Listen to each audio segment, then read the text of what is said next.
भक्तों के चरित्रों का मनन करने से बहुत बल मिलता है। ध्यान पूर्वक सुने। ये अनन्य भक्ति भक्तों के आचरणों में दिखाई देती है। ये अनन्यता, ये अपने मन, बुद्धि, चित्त, अहम और तन, इंद्रियां सब प्रभु को अर्पित किए हुए हैं। श्री आस्करण जी महाराज यद्यपि ये राजा हैं, जैसे लोगों का भ्रम होता है कि भगवान का भजन तो केवल भिक्षुक बन करके ही किया जा सकता है, कि हाँ कपड़े लत्ते फटे और एक लौकी का कमंडल, वही ऐसा नहीं है। बड़े बड़े चक्रवर्ती सम्राटों ने भक्ति की बाजी ऐसी जीत ली कि बड़े बड़े लंगोटी वाले उनके आगे झुक गए। ये नहीं सोचना चाहिए कि हम गृहस्थ हैं तो हम भगवान को कैसे प्राप्त कर सकते हैं। नहीं नहीं, आप केवल प्रभु के हो जाइए, क्योंकि प्रभु के हैं ही, और अपने मन वचन कर्म से उनको अपना स्वामी मान लीजिए। उनके जैसा प्यार करने वाला और कोई नहीं है। ये आस्करण जी पृथ्वीराज जी के पौत्र भीम सिंह जी के पुत्र थे और इनके गुरुदेव थे श्री कील्हदेव जी। ऐसे अद्भुत महान पुरुष गुरुदेव कि एक बार ध्यान में ऐसे मार्ग में बैठे हुए थे और बादशाह उधर से निकला तो सेवकों ने हटाने की कोशिश की। तो अब वो ध्यानस्थ थे, तो बादशाह को क्या पता कि ऐसा भी ध्यान होता है। उनको हिला रहे हैं, ध्यान से ही नहीं। तो आवेश आ गया, वो म्लेच्छ धर्मावलंबी था। उसने कहा बड़ी की सी कील इनके माथे पे ठोक दो, देखते हैं इनका कैसा ध्यान है। इतनी बड़ी कील जो छापे की आती है, पूरी कील हथौड़े से उनका ध्यान ही नहीं विचलित हुआ। कील्हदेव जी के मस्तक पर पूरी कील, क्योंकि शरीर में है ही नहीं, प्रभु में है। ऐसे गुरुदेव के शिष्य श्री आस्करण जी महाराज, और इनके ठाकुर का नाम श्री राधा मोहन जी। ये आठों पहर अपने ठाकुर जी की सेवा में रहते थे। सेवा धर्म बड़ा अमोघ है, इसीलिए सब सेवा धर्म का निर्वाह नहीं कर पाते। माला घुमा लेना, थोड़ा पाठ कर लेना हो सकता है सबसे, लेकिन श्री जी की सेवा, ठाकुर जी की सेवा, ये बड़ा समर्पण का भाव इसमें चाहिए। चाहे जितना शरीर बीमार हो या कष्ट हो, अगर हमारी जीने की सामर्थ्य है, चलने की सामर्थ्य है, तो हम अपनी ठाकुर सेवा के बिना नहीं रह सकते। चाहे बुखार हो, चाहे कष्ट हो, कुछ भी, निष्ठा, चमत्कार प्रकट हो जाता है सेवा से। न काम कर्म बीजानाम यस्य चेतस संभवः वासुदेवैक निलयः सा वै भागवतोत्तमः। जब ठाकुर सेवा में हमारी रति होने लगती तो स्वयं भोग की इच्छा अपने आप शांत हो जाती है। आज ये बनाए, ठाकुर जी को भोग लगाए, आज ऐसा इत्र, आज ऐसी पोशाक, आज ऐसी पत्रावली करेंगे। आज वो प्रभु के विषय में जब सोच प्रारंभ हो जाती तो देहाभिमान गलित हो जाता है और भगवत भक्ति का उदय हो जाता है। मनुष्यों में श्रेष्ठ मनुष्य आस्करण जी को कहा गया, क्योंकि श्रेष्ठ वही है जो श्री भगवान के चरणों का भजन और सेवन करता है। सेवन सेवा, नाम जप करते हुए ठाकुर जी की सेवा में तन मन प्राणों को जो समर्पित किए हुए है, उसको जो लाभ मिलता है बड़ी बड़ी साधनाओं से भी नहीं मिलता है। बहुलाश्व राजा विदेह राज जनकपुरी के राजा थे। इनका यह था कि प्रातःकालीन स्नान करके मंगला में प्रवेश हो जाते और 2 बजे तक पूरी सेवा करके मध्याह्न शयन कराने के बाद ही ये निकलते थे। ऋषियों के आगमन इनके यहां प्राय होते रहते थे। वहां बताया कि तुम जिन ठाकुर जी की सेवा करते हो मूर्तिमान रूप हो करके द्वारिका में विराजमान है।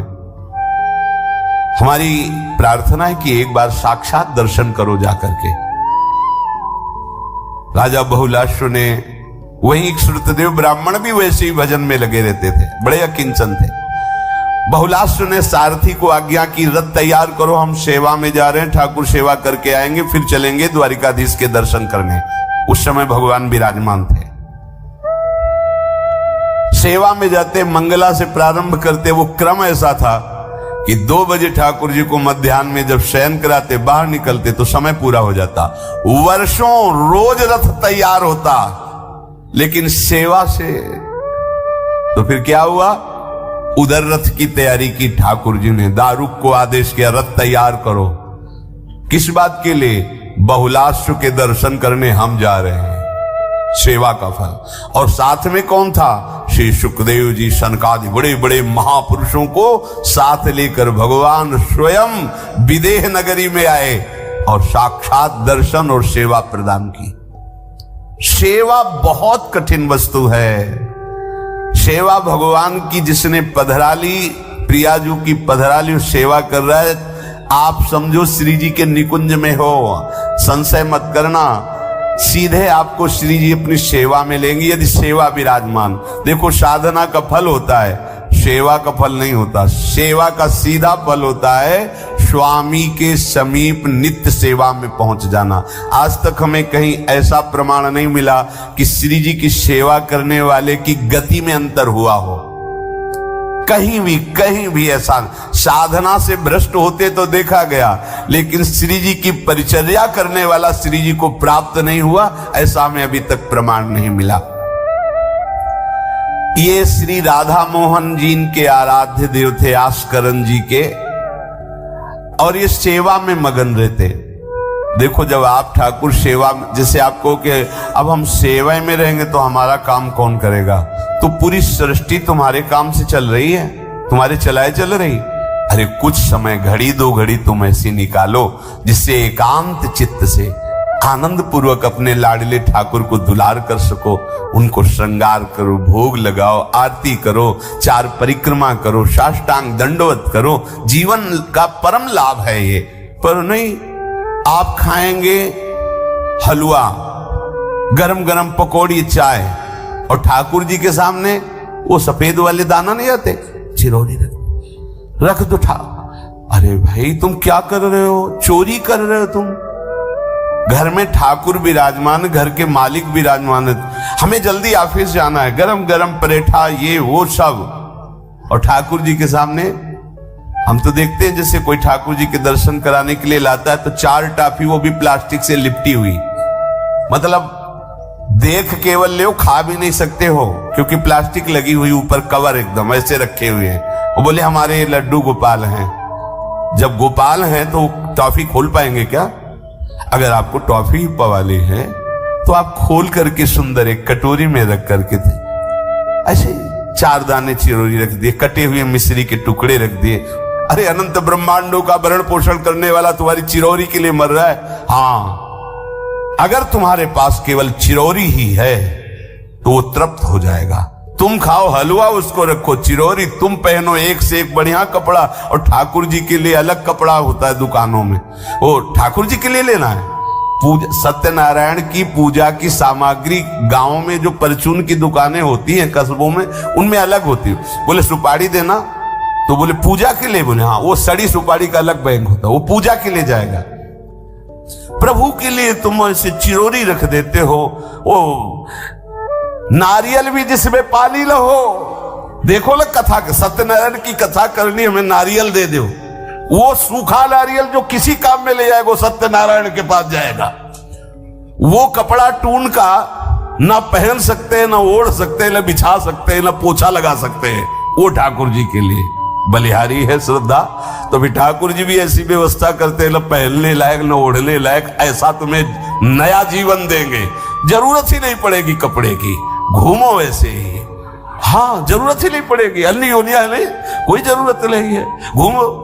इसलिए सावधान। भगवत सेवा का तात्पर्य है उत्तम भोग लगाए मोर मरकट को से। स्वामी जी महाराज परम विरक्त, वैराग्य की चरम सीमा स्वामी श्री हरिदास जी, लेकिन उत्तम भोग लगाए ठाकुर जी को। उत्तम तुम्हारे पास जो कुछ है उसमें सबसे बढ़िया भोग बनाओ। धन्ना जी के पास बाजरा की रोटी भी पूरी नहीं थी कि भर पेट पाले, तो 1 रोटी रोज ठाकुर को रखते थे। आधी ठाकुर जी पाते थे, आधी आप पाते थे। सुदामा जी के पास कौन सा माखन मिश्री था? वो तंदुल जो पछोरने से बाहर निकलते हैं, किसी काम में नहीं, वो लेके गए थे।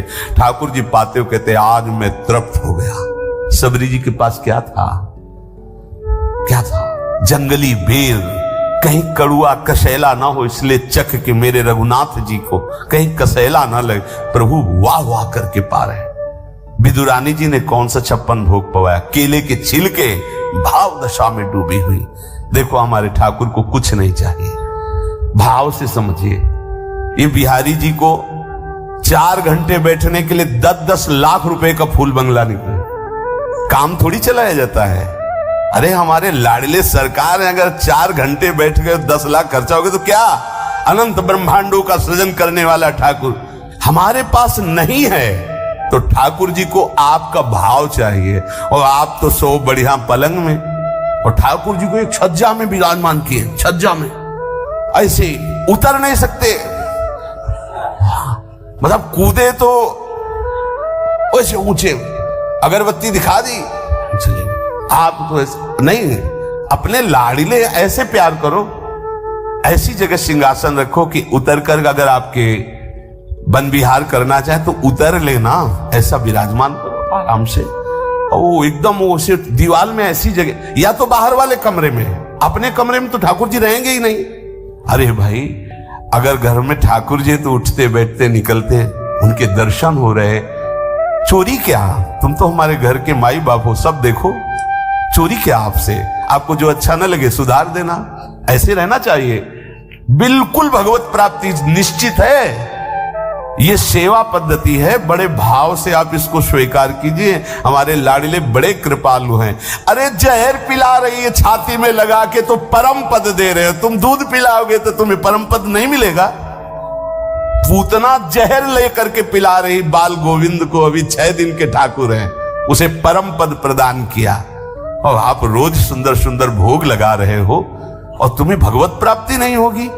ठाकुर जी की आरती उतार रहे हो, बलिहारी जा रहे हो, उनके सामने कीर्तन कर रहे हो, नृत्य कर, विश्वास तो करो ना, तुम्हें भगवत प्राप्ति हो जाएगी। आस्करन जी ने एक चौकीदार पूजा गृह के बाहर बैठा दिया और कहा कोई भी भीतर आने ना पावे, क्योंकि एक बार भी सेवा में विक्षेप मुझे बर्दाश्त नहीं है। तो ठीक 10 घड़ी का इन्होंने भी नियम, जो नियम लो उसका निर्वाह करो। 4 घंटे। दिल्ली का बादशाह किसी कारण से उधर आया हुआ था, उसने कहा मुझे आस्करण जी से तुरंत मिलाया जाए। पहले तो राजा लोग होते थे और बादशाह, अब जैसे मुख्यमंत्री और प्रधानमंत्री, राष्ट्रपति। तो जो मुख्यमंत्री हैं ये राजा हैं प्रदेश के, और वो संपूर्ण राज्यों का बादशाह उसे कहा जाता था। आस्करण जी को शीघ्र हमारे सामने उपस्थित किया जाए। प्रार्थना की कि महाराज असंभव, इस समय आस्करण जी महाराज अपने ठाकुर जी की सेवा में हैं और उनका आदेश है 4 घंटे कोई हमसे बात ना करे। आस्करण जी को सूचना देने के लिए बार बार सेवकों को आदेश किया, पर कोई भी सेवक बादशाह की आज्ञा पर नहीं उतरा। हम अपने राजा से ऐसा नहीं प्रार्थना कर सकते। 4 घंटे बादशाह को बहुत कष्ट हुआ कि हमारी आज्ञा का उल्लंघन। तुरंत आदेश किया सेनापति को बुलाओ, देखते हैं कि हमारी आज्ञा का उल्लंघन का परिणाम क्या होता है। सेनापति तुरंत उपस्थित हुआ। इस नगर के सबको दंड दिया जाए और बंदी बनाकर आस्करण को हमारे सामने लाया जाए, क्योंकि बादशाह है। अब अहम तो विराजमान है ही है, कोई परमहंस थोड़ी है कि अहंकार लीन हो गया है। बताया गया कि ठाकुर सेवा में, भगवत आराधना में 4 घंटे उनके पास कोई सूचना नहीं पहुंचाएगा। बादशाह की आज्ञा का उल्लंघन करने के कारण सब सैनिक जितने थे दब रहे थे। महाराज की तो आज्ञा है कि सूचना न दो, पर यहां तो सब गड़बड़ हो रहा है। बादशाह ही नाराज हो गया। बड़ी घबराहट पूरे नगर में फैल गई और पूरे सैनिकों में फैल गई। ये नरवरगढ़ ग्वालियर से दक्षिण में है। आस्करण जी ना शिकार खेलते थे, ना किसी को दंड देते थे, बस केवल भगवत सेवा, नाम जप, नाम कीर्तन, पूरे नगर को सब सुविधा, सबके घर में ठाकुर सेवा, सबके यहां नाम कीर्तन सुनाई देना चाहिए। जिसको जो जरूरत हो राज दरबार से ले जाए। किसी को लग सकता है अगर ऐसे बढ़ता रहेगा तो राज खजाना खत्म हो जाएगा। नहीं, अज्ञान से तुम सोचते हो। एक बार पूज्य पादुड़िया बाबा के यहां 500 लोगों का भोजन बना।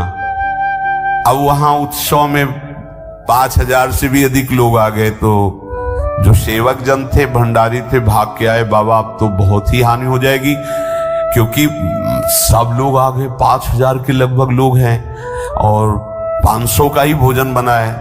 बाबा जी ने कहा घबराने की जरूरत नहीं। गए, अपना ऊपर का चला ऐसे डाल दिया जो रसोई बनी हुई थी। बोले इसे खोलना नहीं, बस बांटते जाओ। सब पा चुके, जितना बना था ना वो। भगवत प्रताप।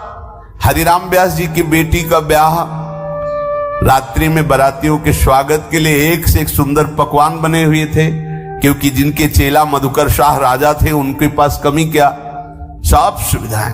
हरिराम व्यास जी ने सोचा ये संसारी आदमी इतने सुंदर सुंदर पकवान पाएंगे, ये तो ठीक नहीं है। वृंदावन के संत जन लेंगे तो अपने ठाकुर का भोग लगाएंगे, पाएंगे, कीर्तन करेंगे। कोतवाल को बुलाया वृंदावन के और कहा सब वैष्णव जनों को कह दो कि तुरंत आ जाओ, रमनिया ले जाओ। देखो कैसी भावना है, बेटी का ब्याह है। बोले संसारी आदमी बाराती क्यों पाएंगे। अब आप हो तो कहते अरे इज्जत चली जाएगी, बाबा जी को खवाने से क्या इज्जत है, बारातियों को खवाएंगे तो इज्जत बनेगी। ये किसकी, देहाभिमानियों की। और अपनी इज्जत क्या है, श्यामा श्याम। अगर रसिकों को पवाएंगे तो हमारी इज्जत बन जाएगी, श्यामा श्याम प्रसन्न हो जाएंगे। तो श्यामा श्याम प्रसन्न हो जाएंगे, बाराती भूखे रहेंगे, ऐसा कैसे हो सकता है, ऐसा हो ही नहीं सकता है। हरिराम व्यास जी के, अब उनके लिए तो कोई रोक नहीं, उन्हीं की बेटी का तो ब्याह है। जो भंडारे में सब जमा थे, लड्डू, गुलाब जामुन, ये वो सब भर भर के अमनिया, ले जाओ ले जाओ। अब ब्रजवासी संत जन सबको बांट दिया, पर जितना भंडारा था उतना ही भंडारा। कर तुम अकर तुम अन्यथा कर तुम सर्व समर्था सा ईश्वरा। तुम प्रभु के लिए समर्पित हो तो तुम्हारे यहां हानि कैसे हो सकती है कि हम भाई ठाकुर सेवा में समय देंगे तो हमारा काम बिगड़ जाएगा, ठाकुर जी के भोग राग की बात करेंगे तो पैसों की कमी हो जाएगी। पक्की मूढ़ता है ये, ऐसा व्यापार है ठाकुर सेवा, संत सेवा। ऐसे करो और कई गुना बढ़कर के हाथ में आ जाएगा, देख लेना। क्योंकि सब दुखों का कारण पाप है, और जब ठाकुर सेवा, संत सेवा, तो इससे पाप नष्ट होते। जे ही पाप नष्ट हुए सुख का मार्ग खुल गया, पर अज्ञानी जानता नहीं है। अब बादशाह के आदेश से हड़कंप मच गया। कही के पठाई कहो कीजिए लड़ाई, सुनी रुचि उपजाई चली पृथ्वी पति आयो है। पर्यो सोच भारी तब बातियों विचारी कही, आप एक जावो गयो अचरज पाई है। सेवा करी सिद्धि साष्टांग होई के भूमि परे, देखी बड़ी बेर पांव खड्ग लगायो है। कटी गई एड़िए पे टेढ़ी हूं न भौं करी, करी नित नेम रीति धीरज दिखाई है। बादशाह ने कहा आखिरी हुक्म है, आस्करण को हाजिर किया जाने, संपूर्ण सेना से विध्वंस मचा देंगे, नरवर गण को पूरा नष्ट कर देंगे। जो प्रधान सेना नायक था वो हाथ जोड़ करके बादशाह से बोला कि आप समझो, हम आपके सेवक हैं, आपसे लड़ कैसे सकते हैं, आप बादशाह हो।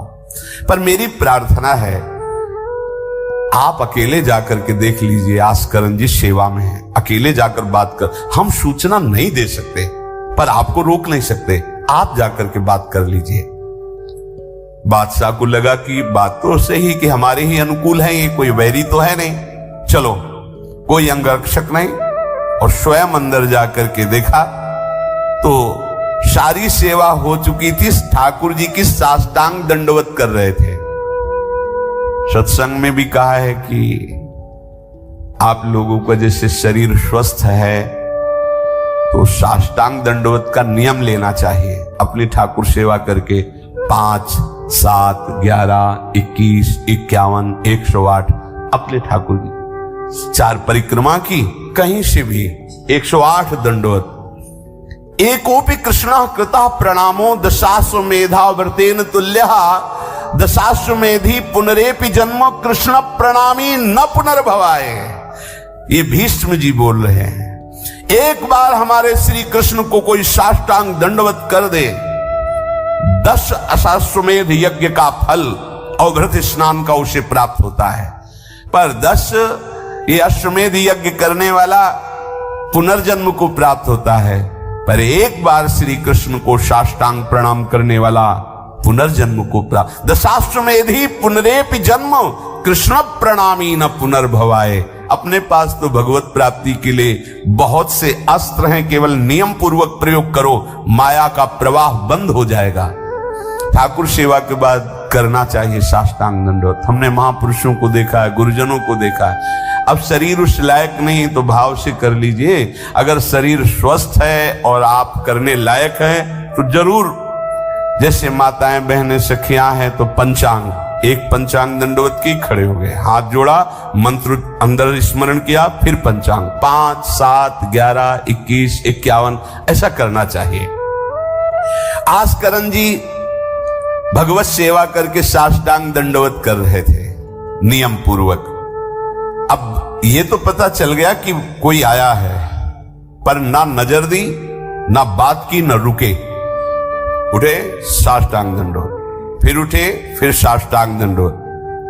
बादशाह खड़ा देखता रहा, ये तो ना हमारी तरफ देख रहे हैं ना बोल रहे हैं। बहुत देर हो गई, चुपचाप। पद का अभिमान होता है। अब वो बादशाह ठहरा, खींची तलवार, म्यान से निकाली और जब ये साष्टांग हुए तो मारा ऐसे तो एड़ी उड़ गई, कट गई एड़ी आस्करण जी की। लेकिन आस्करण जी ने ना दंडवत रोकी, ना मुड़ करके देखा, खून की धार बह रही। निष्ठा देखिए, ये है अनन्य भक्ति की निष्ठा।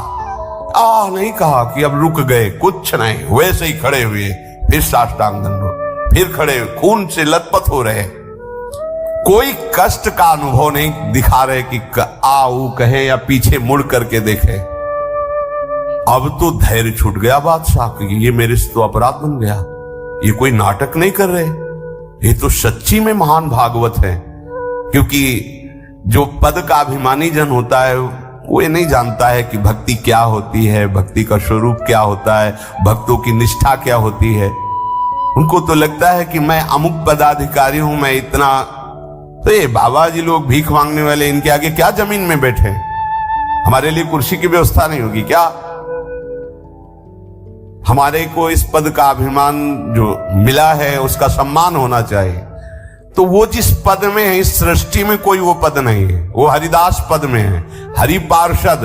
तुम तो मायाकृत सृष्टि के किसी पद पे होगे, वो मायापति के निजी पार्षद हैं। तुम्हें दिखाई देता है भिखारी है, तुम्हें दिखाई देता है भिक्षुक है, नहीं नहीं, वो इतने बड़े बादशाह के ऐसा बादशाह पैदा ही नहीं हुआ है? चाह मिटी चिंता मिटी मनुआ बेपरवाह, और जिनको कछु न चाहिए वो साहन के साथ।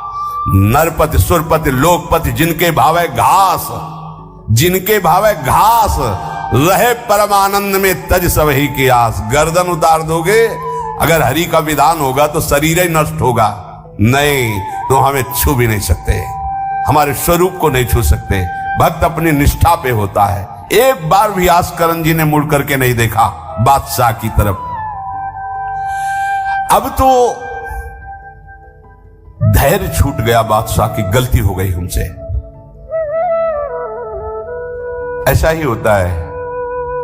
नवलदास जी को वृंदावन से हरिवंश महाप्रभु के शिष्य थे, तो बादशाह तुर्की था, उसके मन में वैश्य कुल के प्रति बड़ी ईर्ष्या पैदा हुई थी। तो उसने कहा भारत में वैश्य कुल नहीं रह जाना चाहिए, नष्ट कर दो। आतंक स्वरूप उनका काटना मारना, लाखों वैश्यों का कत्ल कर दिया। पता चला कि दूसर वैश्य एक वृंदावन में भी है।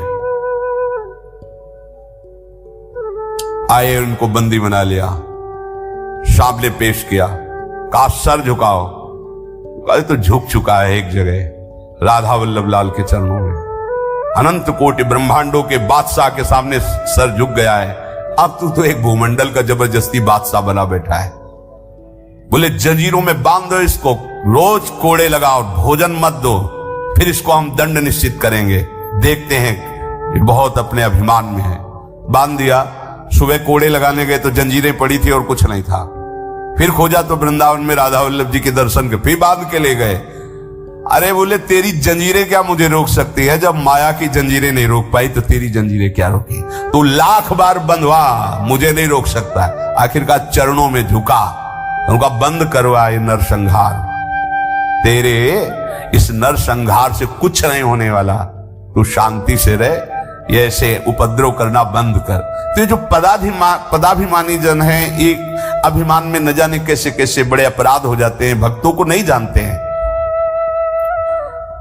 उठी चिक डारी तब पाछे सोनिहारी, कियो मुजरा विचारी बादशाह तिरिझे हैं। हित की सच्चाई यह ने कुना कचाई होत, चर्चा चलाई भाव सुन सुन भींजे हैं। बीते दिन को नृप भक्त सो समायो, पृथ्वीपति दुख पायो सुनि भोग हरि चीजे हैं। करे विप्र सेवा तिने गांव लिख न्यारे दिए, वाके प्राण न्यार लाड़ करो कही दीजे हैं। पूरी दंडवत की, ठाकुर जी को प्रार्थना की, चिक डाल दी, जो मध्याह्न विश्राम की, फिर पीछे मुड़े। तब तक खून बह रहा है। पीछे मुड़कर देखा, बादशाह जोहार की, बिल्कुल गुस्सा नहीं। राजा को इनकी ये धैर्य शैली देखकर कि अपने इष्ट के प्रति निष्ठा और मेरे अपराध का कोई भी इनके ऊपर प्रभाव नहीं, रीझ गया, बहुत प्रसन्न हुआ और कहा आज मेरे नेत्र सफल हुए कि मैंने ऐसा निष्ठावान भक्त देखा। ना तो तुम्हारी भ्रकुटी में थोड़ा भी रोष है और ना तुम्हें पीड़ा है और ना कोई थकावट है। हम आपसे वार्ता करना चाहते हैं, क्या है आप में ऐसी सामर्थ्य कहां से आई कि आपने अपनी निष्ठा छोड़ी और तलवार से एड़ी काट दी? एड़ी, अरे ऐसे काट, जरा सा कुछ लग जाए तो देखो कैसा लगता है। एड़ी कट गई, खून निकल गई, दंडवती बंद नहीं हुई। जब वो बैठ करके भगवत भक्ति की बात की, बादशाह के आंसू आ गए। संत का यही प्रभाव होता है। देखो राजा है पर संत है। विभीषण जी से भगवान कहते, तुम सरीखे संत प्रिय मोरे, धरो देह नहीं आन। ये नहीं भूल होनी चाहिए कि अरे तो बड़े अच्छे कपड़े पहने, ऐसे ऐसे, ये क्या भक्ति करते हो? भक्ति का मतलब केवल इतना ही नहीं है कि भिक्षुक वेश हो। भक्ति किसी से भी हो सकती है, कोई भी हो सकता है, कहीं भी हो सकता है, क्योंकि सब भगवान के बंदे, सब भगवान को दुलार कर सकते हैं। अपनी कीमती रुमाल तत्काल पट्टी बांधी अपने हाथ से आस्करन जी के चरणों में। स्वयं बादशाह ने घुटने टेक कर तुरंत और कहा कि आज मैं निहाल हो गया। आपकी ये जो भक्ति है, ये जो निष्ठा है, आज प्रभु की हम पर बड़ी कृपा है जो मुझे दर्शन हुआ आप जैसे भक्ति की निष्ठा का। बादशाह अत्यंत प्रसन्न होकर के आपको क्या सुख प्रदान करें। होगा हमारी सेवा निष्ठा है। आप जब चाहते तब आदेश दे देते, तो आप मुझे अपने आदेश से मुक्त कर दीजिए। आज के बाद हमारा कोई शासन आपके ऊपर लागू नहीं रहेगा। आप जब चाहें स्वेच्छा से आप आ सकते हैं, ना आए तो आपका राज्य, हमारा कोई अधिकार आज से नहीं। श्री आस्करन जी को एक बार बहुत शरीर में बुखार आ गया, इतना कष्ट पीड़ा होने लगी। अब वो कैसे सेवा करें? भीषण कष्ट है, उठा नहीं जा रहा। प्रातःकालीन बेला से ही सेवा प्रारंभ होती थी। बस उनको एक चिंता है कि अब सेवा कैसे होगी, सेवा कैसे होगी। उसी शिथिलता में भगवान अपने निजी सेवक में जो और परिचर्या करने में थे उनको आदेश किया, चरणामृत पिला दो, ठीक हो जाएंगे। वो रात्रि में ही चरणामृत, महाराज ठाकुर जी ने कहा चरणामृत आप, जो ही चरणामृत पिया शरीर का रोग नष्ट हो गया, स्वस्थ हो गए, सुबह सेवा में गए। इसलिए आप लोगों से प्रार्थना करते हैं, अकाल मृत्यु हरणम सर्वव्याधि विनाशनम श्री कृष्ण पादोदकम पीत्वा पुनर्जन्म न विद्यते। मान लो भैया, एक डॉक्टर औषधि देता है, पैसे लेता है, फीस के पैसे भी लेता है, और ना फायदा करे तो भी उसी दवाइयों का तुम आश्रय लेते हो। हम कह रहे हैं कि संसार से मुक्त होने के लिए चरणामृत सिद्ध औषधि है। रोज चरणामृत ठाकुर जी का पियो, कोई पैसा नहीं लगता। बिहारी जी, राधा वल्लभ, राधा रमन, जहां चाहो, बड़े उदार ठाकुर। चरणामृत, अगर इतना चरणामृत मिला उसमें आप 1 लीटर जल मिला लीजिए, चलता रहेगा। जब कमी लगे फिर जल मिला लीजिए, चरणामृत ही रहेगा। आप वर्षों इतने चरणामृत को पी सकते हैं जल मिला मिला के। अकाल मृत्यु नहीं होगी, समस्त रोगों के नाश करने की सामर्थ्य चरणामृत में है। कोई भी व्याधि आपको परास्त नहीं कर पाएगी। और पुनर्जन्म न विद्यते, हम भगवान के धाम में चरणामृत के प्रभाव से चले जाएंगे। अब इस पर श्रद्धा कितनी है देखो, आप 10 बार वर्णन किया होगा। नियम से चरणामृत पियो, अपने ठाकुर जी का, श्री जी का चरणामृत पात्र में रख लो, 2 बार 3 बार दिन में पियो। चरणामृत आपको अकाल मृत्यु हरणम सर्वव्याधि विनाशनम श्री कृष्ण पादोदकम पीत्वा पुनर्जन्म न विद्यते।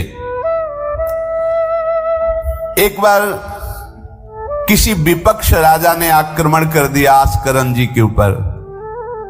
आस्करन जी के जब बात पता चली कि वो आक्रमण, तो उन्होंने कहा प्रभु हमसे मार काट नहीं होगा, सब में आप विराजमान हो, अब हमसे नहीं हो। या तो राजपद हटाओ, मुझे कहीं एकांत ले चलो, मैं आपके लिए रोऊं तड़पूं। अब ये सब नहीं होगा कि अब हम फिर तलवार उठाएं, मार काट शुरू करें। पर अंदर से आया कि तुम राजा हो तो प्रजा की रक्षा करना तुम्हारा कर्तव्य है। तो उन्होंने पूरी सेना सजाई, जानते हो कैसे?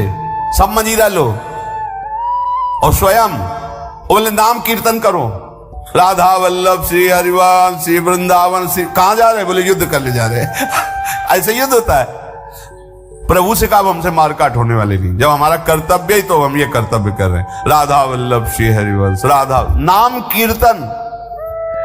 तुरंत आकाश में मेघ छा गए और इतने बड़े बड़े ओले शत्रु पक्ष में, हल्की फुहारें इधर के पक्ष में। जहां नाम कीर्तन, हवा चल रही, हल्की हल्की नन्ही नन्ही फुइयां बरस रही और कीर्तन में हाल, और उधर इतने इतने बड़े ओले।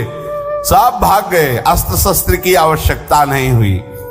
शत्रु पक्ष जब भागा और उधर का राजा के चरणों में गिरा कि मुझे माफी दे दो, मुझे पता नहीं था आप इस कोटि के महाभागवत हैं। यह है अनन्य भक्ति। यदि हम अपने प्रभु की सेवा, प्रभु का नाम जब, प्रभु के गुणों का गायन करते हैं, तो किसी की भी ताकत नहीं कि हमें परास्त कर सके। और आप भूल जाइए ये बात कि आपके ही किए सब कुछ होता है। आप देहाभिमान में भटक रहे, आपके किए ले। हम कह रहे मान लो, मान लो, केवल प्रभु की करुणा एक दृष्टि से अनंत ब्रह्मांड का सृजन हो गया। एक दृष्टि से अनंत ब्रह्मांडों का सृजन। भैया तुम्हारा परिवार क्यों दुखी रहेगा? तुम्हें क्यों भूखा रखेंगे प्रभु? पशु पक्षियों को देते हैं, हर जीव जंतु को देते हैं। तुम तो भगवान के भक्त हो, तुम्हारे को कैसे वो नहीं देंगे? विश्वास करो, जो तुम्हें कार्य मिला है धर्म पूर्वक करो, नाम जप करो, प्रभु की सेवा करो। गंदे आचरण, गंदे नशा, गंदी बातें, ये सब छोड़ दो, क्योंकि यही तुम्हारी दुर्गति, अशांति का कारण बनेगी। पैसा बढ़ा है, मदिरा पान करना, व्यभिचार करना, उसे सुख समझ रहे हैं। पैसा है, पद है, समझ रहे हैं कि हम जीवन का लाभ ले रहे हैं। अरे ये लाभ तो सुअर कुत्ता भी ले रहे भैया। निद्रा, भय, आहार, मैथुन हर जीव भोग रहा है। तुम मनुष्य जन्म ले करके बड़े बुद्धिमान होकर उसी भोग रहे हो, तो कौन सी बात? तिनते खर सूकर स्वान भले। गोस्वामी तुलसीदास जी। सुअर कुत्ता गदहा उससे अच्छे। क्यों? क्योंकि अपने कर्म भोग कर ऊपर की तरफ उठ रहे हैं, उनके पाप नष्ट हो रहे हैं। और आप ऊपर उठकर मनुष्य जन्म कर प्राप्त करके पाप कर्म कर रहे हैं, आप नीचे अधोगति को जा रहे हैं। इसलिए सबसे प्रार्थना है, ये गंदे आचरण, जब आप मदिरा पीते हैं तो आपकी बुद्धि तमोगुण राक्षसी वृत्ति से हो जाती, खुद आपको अनुभव इस बात का, आपकी दुर्दशा हो जाती है, बुद्धि भ्रष्ट हो जाती है। फिर व्यभिचार, जुआ, चोरी, हिंसा कैसे आपको सुख प्रदान करेंगे? ये जो निकृष्ट हैं, जो अधर्म है, जिनकी क्रिया ही दुखमय है, उस दुख से तुम कैसे सुख प्राप्त कर सकते हो? धर्म से चलो, गृहस्थ हो तो धर्म पूर्वक चलोगे तो गृहस्थी में ही भगवान तुम्हारा मंगल कर देंगे, भागने की जरूरत नहीं है। नाम जप करो, ठाकुर सेवा विराजमान करो, जो रूखा सूखा हो अपने ठाकुर को लाड लड़ाओ, अंतिम श्वास तक भगवान कृपा कर ही देंगे। हमारे जीवन का उद्देश्य भगवत प्राप्ति है। इन किन प्रकारेण अब हमारा जन्म इस संसार में न हो, हम प्रभु के पास जाकर उनकी सेवा में रहें सदैव। जहां न मरना है, न जन्मना है, न दुख है, न सुख है, न बीमारी है, कोई किसी भी तरह का जहां लेस मात्र भी कष्ट नहीं है, प्रलय और महाप्रलय की वायु भी जहां प्रवेश नहीं करती, वो हमारे प्रिया प्रीतम का नित्य धाम है, वही हमारी विश्राम भूमि है। हम सब खूब राधा नाम जप करें और आकांक्षा करें कि इसी जन्म में हमें भगवत प्राप्ति हो जाए, श्री जी की प्राप्ति हो जाए। श्री राधा वल्लभ लाल की।